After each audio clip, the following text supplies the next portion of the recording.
పునర్విక అసలు ఎక్కడ చూసినా, ఏ వీడియో చూసినా ఈ పాప గురించే చెప్తున్నారు. అంత చిన్న పాపకి ఎస్ఎంఏ అనే ఒక డిసీజ్‌తో సఫర్ అవుతుంది అని నాకు తెలిసింది.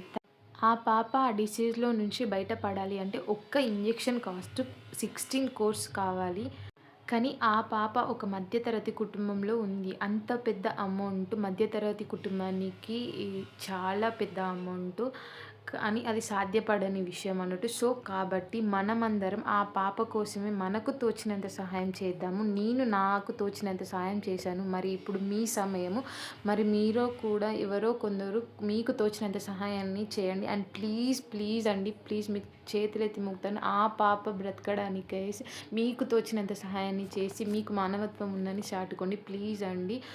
అండ్ అలాగే ఆ పాప వీలైనంత త్వరగా కోలుకోవాలని ఆ దేవుడికి ప్రార్థన చేయండి. ప్లీజ్ ఆ డిసీజ్‌లో నుంచి ఆ పాప త్వరగా బయటపడాలనేసి ఆ దేవుడికి ప్రార్థించండి. అండ్ ఈ వీడియోని మీకు వీలైనంత మందికి షేర్ చేయండి. ఈ విషయం తెలియని మరెందరికో తెలిసేటట్టు చేసి ఆ పాపకి సాయం చేయడానికైతే ముందడుగేయండి. ప్లీజ్ అండి, ప్లీజ్. మనం ఒకళ్ళు ఇంకొకరికి సహాయం చేయడానికి ముందుకొచ్చేలా చేయాలి. ఇంతకు ముందు నువ్వు ఎవరికైనా సహాయం చేసావా? ఎవరికైనా సహాయం అంటే సరే, ఇది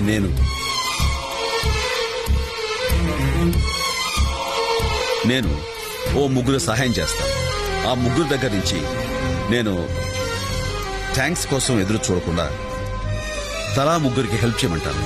అలా ముగ్గురుగా పెరిగి చివరికి ప్రతి ఒక్కరిలోనూ ఎదురువాడికి సాయం చేయాలి అనే ఆలోచన పుడుతుంది.